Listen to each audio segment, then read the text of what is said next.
Hi everyone, I hope you're all well and thank you for attending tonight's webinar. We'll start things off. Tonight's webinar is on post-tribunal processes.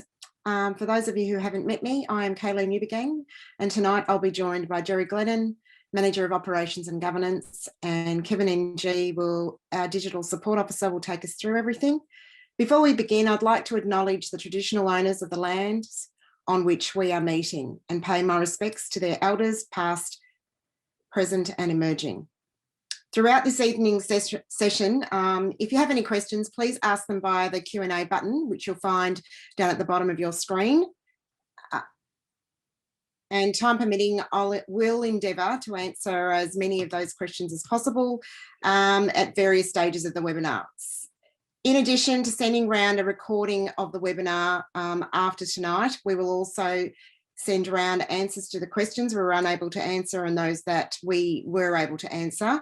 And you can pass them on to all the relevant people who were unable to attend tonight. Before I hand over to Kev to go through the greater detail, I'll hand over to Gerry to provide you all with a bit of background on the changes. Thank you.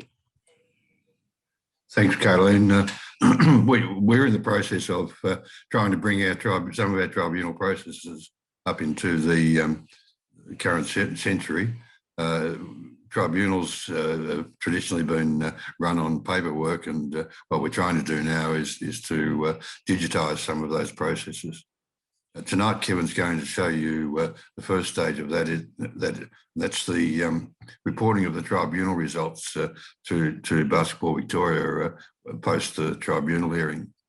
He's also going to show you something that I've been looking for a long time, and that is it's now been developed by PlayHQ, that when a player or a coach has been suspended, that can be flagged on the PlayHQ, so that they'll be prevented from taking the court while the suspension's in place, and that will cut across all associations and all competitions in which the particular player is currently registered.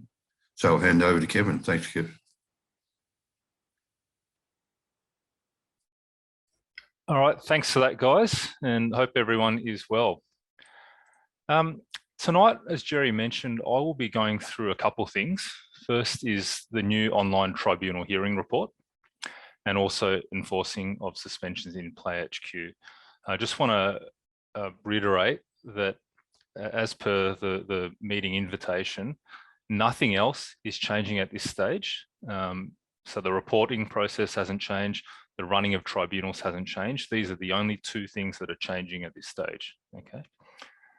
So the first thing that we are changing is the way that you report on tribunal hearings. And this is the paper tribunal hearing report that you're no doubt familiar with, which gets filled in after a tribunal session has been held, okay? So we are changing from this paper form to a digital form.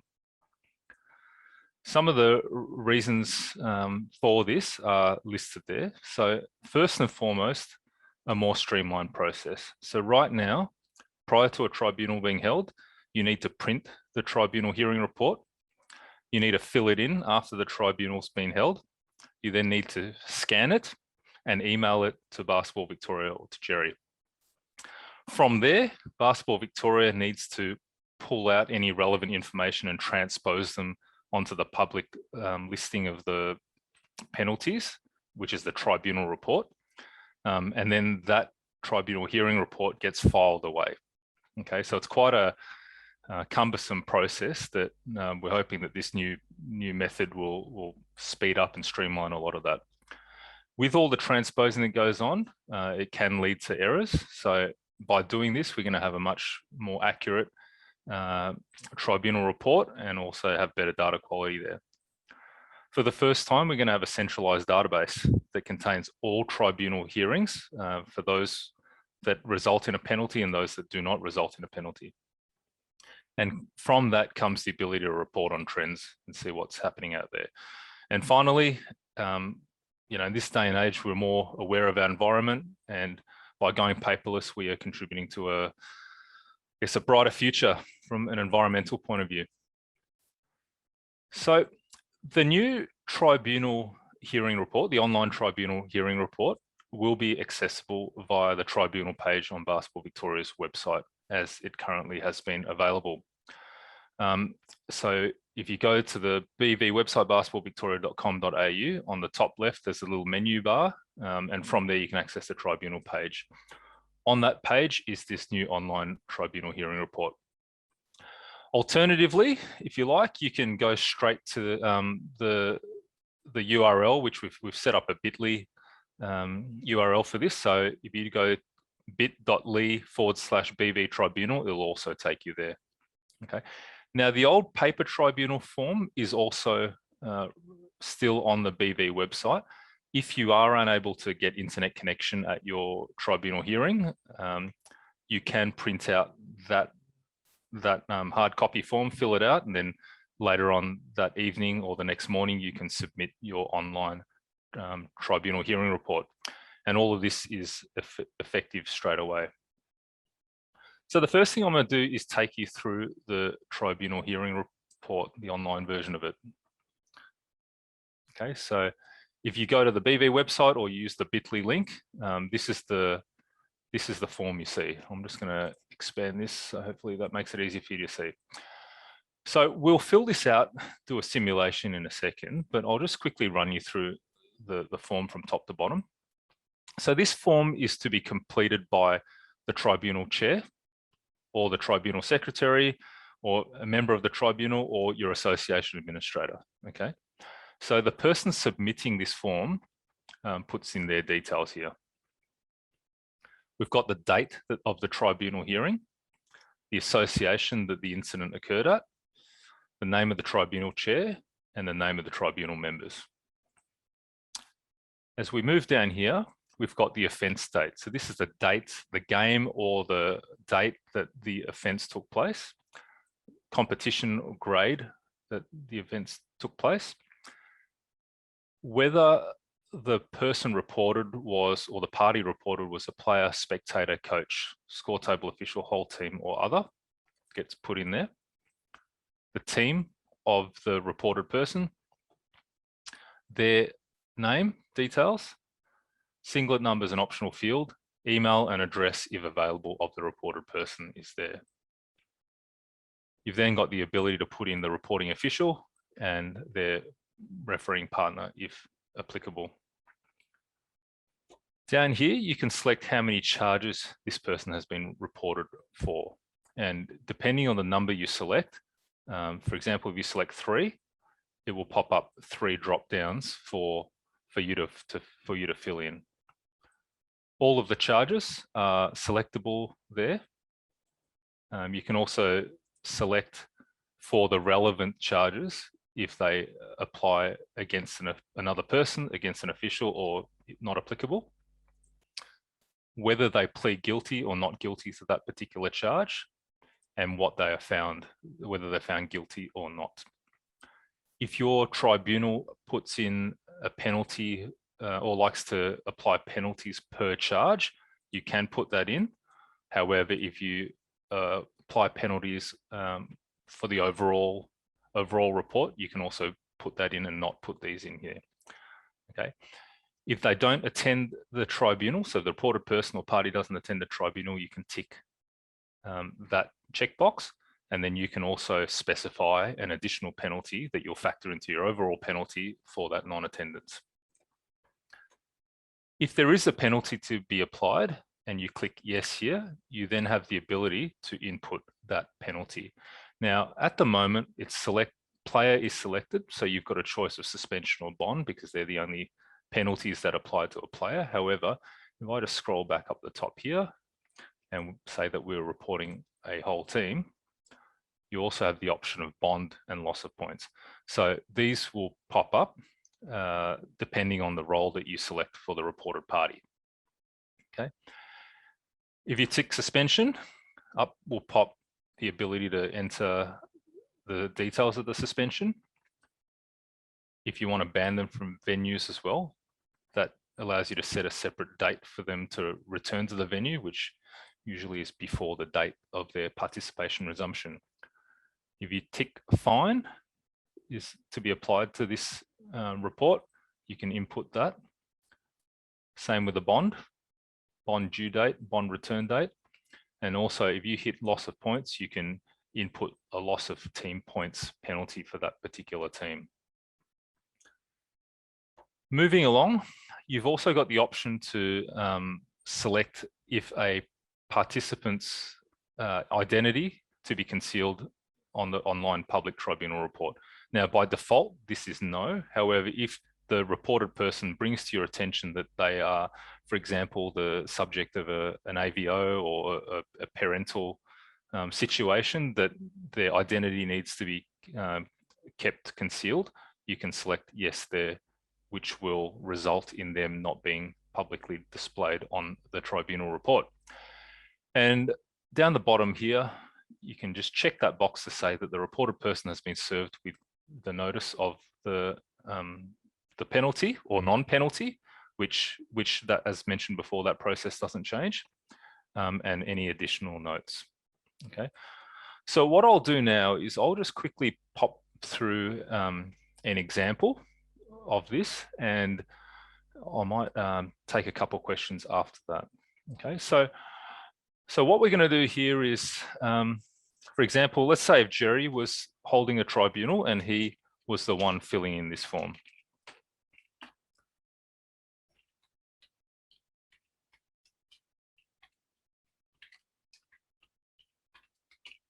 Actually, for this demonstration, what I will do is I'll just make sure it comes through to my email address.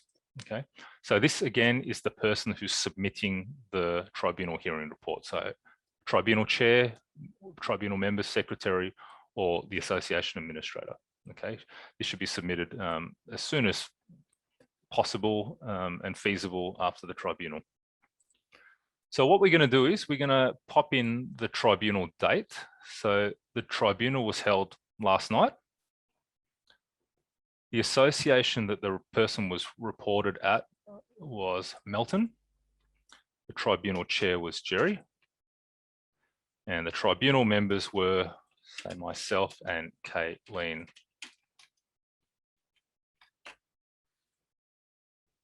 The offence took place last week on the 26th of July. Just pretend that it did. I don't think it would have taken place that week because we were in lockdown, but just pretend that it did. The competition that the person was reported in was Monday Open Men, and it was a player that was reported. Okay. The player's team was the Pistons, and Dennis Rodman was the player that was reported. I don't have Dennis's email or address information, so that's optional, but if you had that available, you could put that in at that stage. Okay, moving down here, let's say that Bill Mildenhall was the reporting referee, and another reporting referee could also be put there if applicable. Now, we're going to say here that Dennis was reported for three, let's say he was reported for 3 offences, okay? First one, he was reported for elbowing, and he elbowed another person. He pleaded guilty of that, and we found him guilty. He was also charged with offensive language.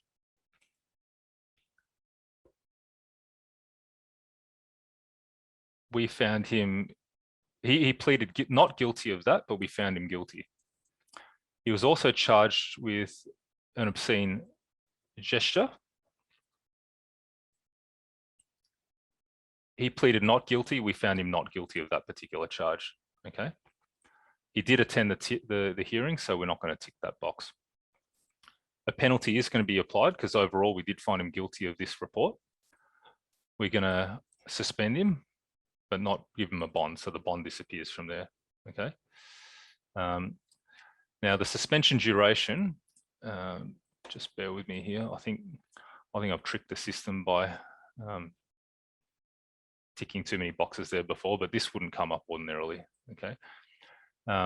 If we were selecting a player. So we're going to suspend him for 4 weeks, and we're going to say he can resume playing on the 30th of August. Okay, we're not going to ban him from venues.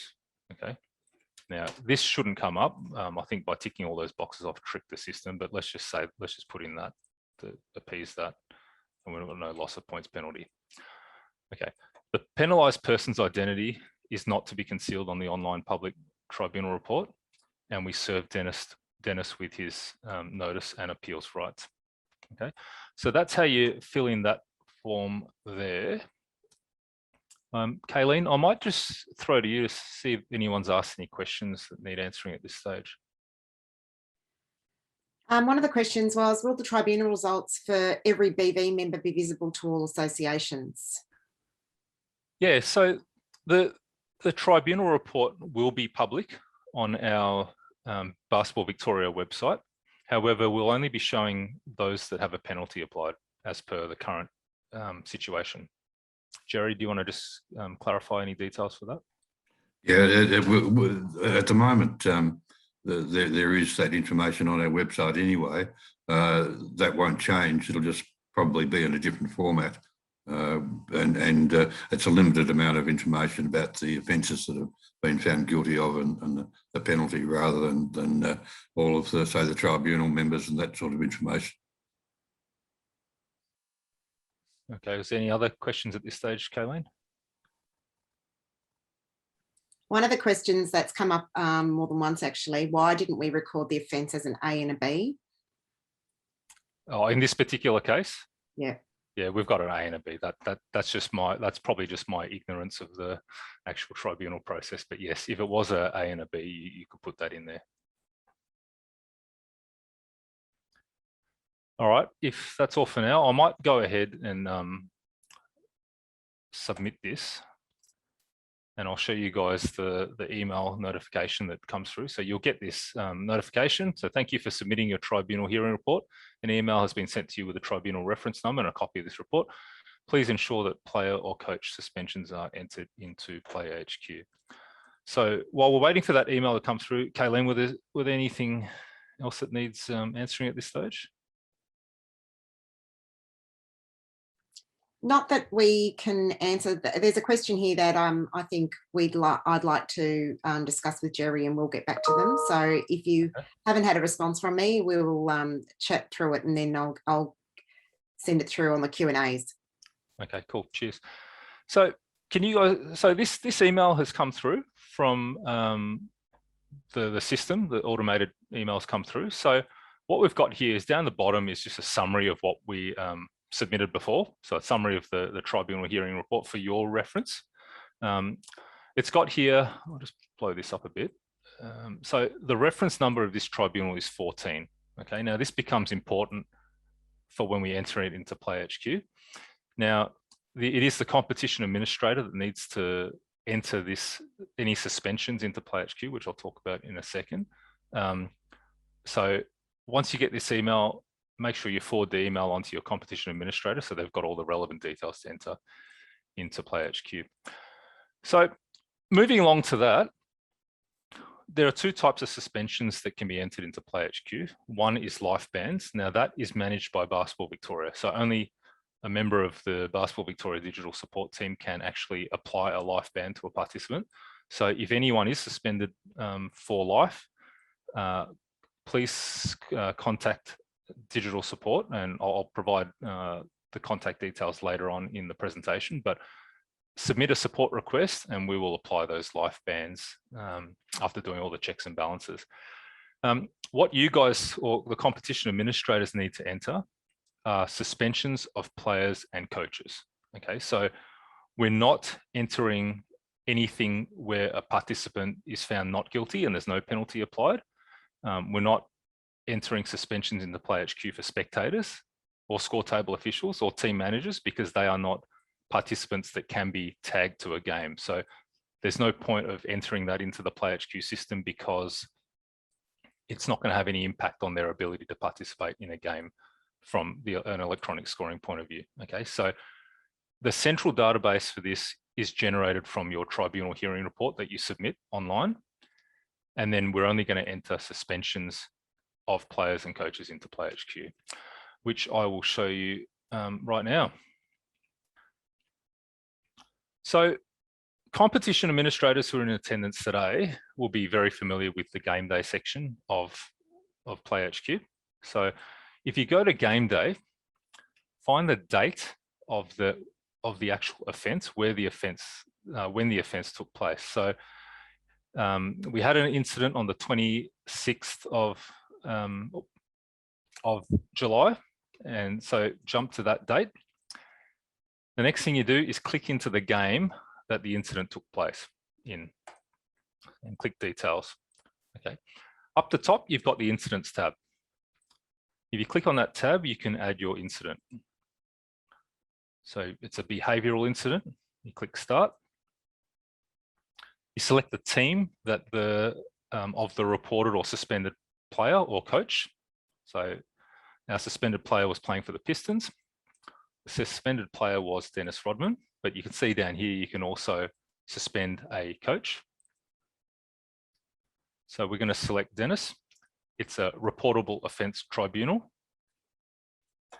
And in the note, we're just going to put a dash. Okay, we're not interested in putting any more information here. We just want to enter in the suspension so that the player can't be added to a game on electronic scoring. Again, there's no need to enter any other information here because the tribunal hearing report database is going to be the main record of all our suspensions. Of our tribunals. We're just entering suspensions into PlayHQ. So again, it's a behavioural type incident, team, participant, reportable offence tribunal, and just a dash in the note, and then hit that button up the top to add the incident. Once you've added the incident, you just need to go into details for that incident. And down the bottom, we want to add an outcome. The outcome, we're always going to enter in guilty because we're not entering any unpenalized or we're only entering suspensions that are guilty. So we're not entering anything that they're not guilty. We're not entering fines. We're not entering bonds or anything like that, just suspensions of players and coaches. So we want to do a suspension. We can enter in here. It was a 4-week suspension. The suspension started last night and is going to end on the 30th of August. Now, the outcome note here, if you remember, after we submitted the tribunal hearing report, we were given a tribunal reference number. We just want to put in here reference 14, okay, so that we can marry up the suspension to the particular tribunal reference number and all the details in our tribunal hearing report database, okay? Then you just need to hit closed and create the outcome. Okay, so just recapping that, we're always putting in guilty and suspension, put in the duration and the time period of the suspension, the reference number that you received from submitting the tribunal hearing report online form, and set it to close. Once you hit create outcome, that suspension is now entered into the system, and this participant, whether it's a player or a coach, and irrespective of what role, so they might coach for one team and play in another team, the PlayHQ's electronic scoring will bar this participant from participating until the end of the suspension period. Okay. So what I'm going to do now is I'm going to set up an electronic scoring session. So competition administrators will be familiar with this. Now, this participant, Dennis, he plays at Melton for the Pistons. He also plays at Bacchus Marsh for the Bulls. So the first thing I'm going to do is show you that he is suspended for the Pistons at Melton, and then I'll show you later that he's also suspended at Bacchus Marsh, despite the fact that the suspension was entered in at Melton. So what we're going to do is I'll just set up this electronic scoring session for Melton. It was a Monday night competition that he was suspended in.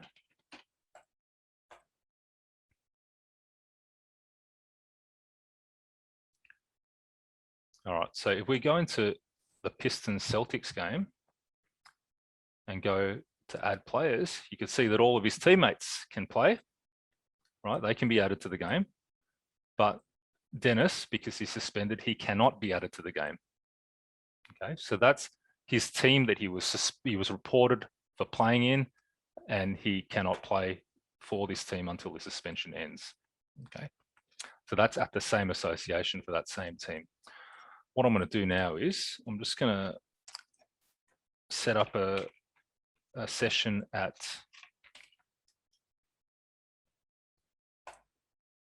Melton and demonstrate that he is also suspended over there. Sorry, at Bacchus Marsh, and show you that he's suspended over there. So his team plays in the Wednesday night competition at Bacchus Marsh. So we'll set up an electronic scoring session for that.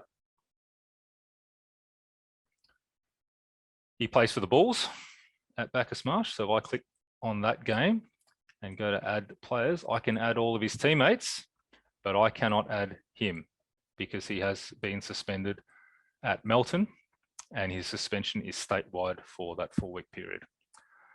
Kaylene, I might throw back to you, see if there's any questions. Yes, there are. One of the questions, sorry, let me just go to that one. If an error is made or notes need to be added in the report, can the report be amended? So this is in the tribunal hearing report? Yeah. Yeah, the best way to do that is to contact Kaylene or Gerry, and they can amend it in the back end of the database. There won't be a mechanism for tribunal chairs or administrators who enter that information to do that. You could also, another way we could do it is if you want to submit your tribunal hearing report again, but make sure that Gerry and Kaylene are aware of that and they can delete the incorrect entry.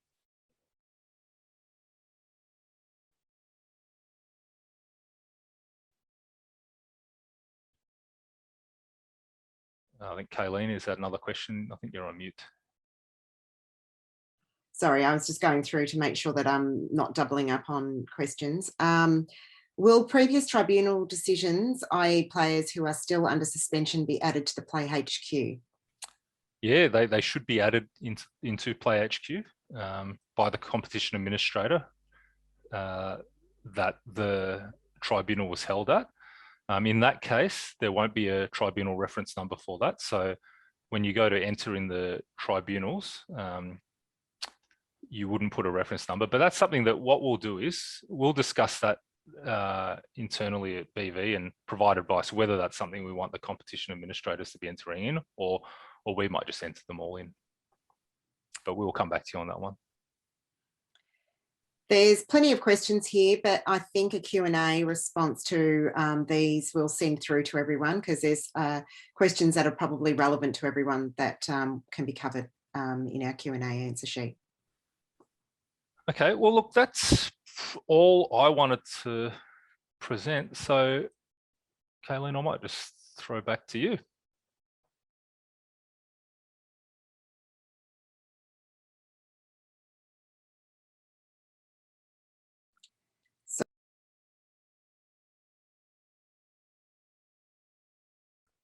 I think you're on mute again, Kaylene. Sorry. Every time I think I've got it under control, I forget to unmute. We're obviously, Gerry and I are here and happy to help with any inquiries that you have in relation to what Kev's just been through. It is probably, I hope it looks as simple as it is to everyone. But again, if anyone has any questions, please contact us. Our contact details are on the screen. That concludes tonight's webinar, but as mentioned, there will be a recording that we will send out to all attendees and to all associations, and with that we'll have Q&A and further information. So I hope you all got something out of tonight, and I hope you can see it as a positive moving forward step for BV. We look forward to going electronic. And I'm sure everyone's up for another late night. We've got the Boomers playing tonight and the Opals playing tomorrow. So let's go Aussies. Thanks for attending tonight and enjoy the rest of your evening, everyone.